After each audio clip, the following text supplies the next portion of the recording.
Hiyo huku taifa likijiandaa kuadhimisha siku ya makumbusho ya waathiriwa wa ajali za barabarani duniani, mamlaka ya usalama barabarani NTSA tawi la Nyanza Kusini ikiongozwa na mkurugenzi Aden Ado imeendeleza kampeni ya uhamasisho kwa wakazi wa kaunti ya Kisii hususan maeneo ya mashinani. Katika juhudi hizo, NTSA imefanya matembezi ya kijamii na mikutano ya hadhara ikilenga kuwaelimisha wakazi na wanafunzi kuhusu umuhimu wa kuzingatia sheria za barabarani. Lengo kuu likiwa ni kuhakikisha kuwa jumbe za usalama zinawafikia wananchi moja kwa moja ili kuweza kupunguza ongezeko la ajali zinazogharimu maisha. Hebu sasa tuungane naye mwandishi wetu Kombo Alfayo atujuze mengi zaidi yanayojiri. Kombo?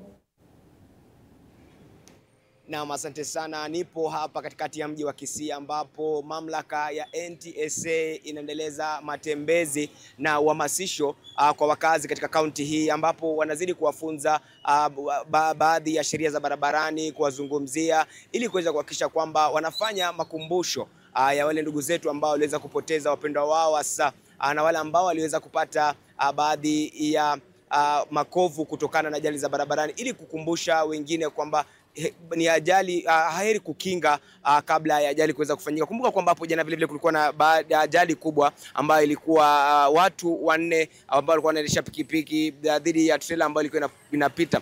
Je, pengine utueleze hasa uhamasisho huu ambao unaendelea sasa, ni kwa wiki ambao unakuwa unaendelea, utakuwa unasaidia vipi wakazi katika eneo hili la Nyanza Kusini? Asante sana. Kwa majina ni Aden Ado, msimamizi wa mamlaka ya usalama barabarani tawi la Nyanza Kusini. Leo tuko hapa shughuli ya kuhamasisha wananchi mnapoendelea ya kwamba katika tarehe 16 mnamo tarehe 16 Novemba tutakuwa na uhamasisho pia na ukumbusho. Tuko na shughuli tunaita the World Day of Remembrance for Road Traffic Victims. Hii ni mpangilio, baadhi ya mpangilio tu ya kuhakikisha kwamba tunawafikia wananchi. Tutazungumza na pia wale motorists mnapoelewa kwamba tunaingia kwa msimu wa Krismasi na usafiri wa hali ya juu. Hii ni kuwazungumzia kwa sababu wakati wote tunasema mambo ya usalama, tunaongea mambo matatu: kuelimisha wananchi, kuhakikisha kwamba tunatekeleza sheria, na pia tunaangalia msimu mambo ya barabara na hali ya kuhakikisha kwamba tunatumia barabara zetu vilivyo. Tarakimu inatuonyesha ya kwamba tumepoteza Wakenya wengi, haswa wale wako katika hatari zaidi ni wale wanatembea kwa miguu ambapo tunawaita pedestrians, na pia wale riders na pia wale abiria zao. Kwa hivyo tunawafikia ili waweze kuepuka hii mambo.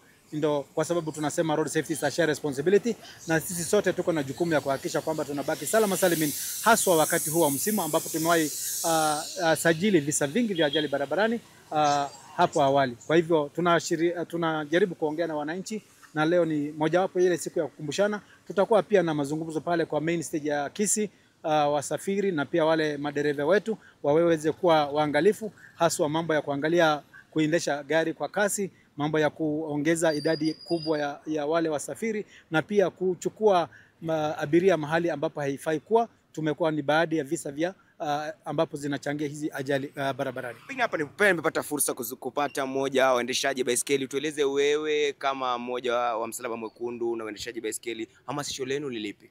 Okay, I'm Kennedy Mweresa. I'm a Red Cross activist.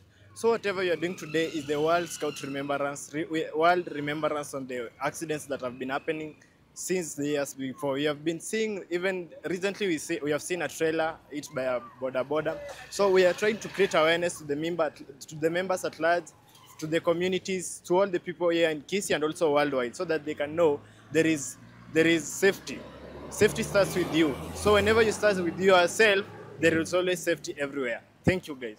Na asante sana. Kumbuka kwamba hasa tukiwa hapa katika eneo hili, wakati tupo hapa tutakuwa tunafanya mazungumzo na matembezi haya katika maeneo mbalimbali ili kuhakikisha kwamba wakazi katika eneo hili la Kisii na maeneo mengine wanapata uhamasisho kufikia mashinani. Sina la ziada ila kuhakikisha kwamba anarejesha usukani kwako studioni.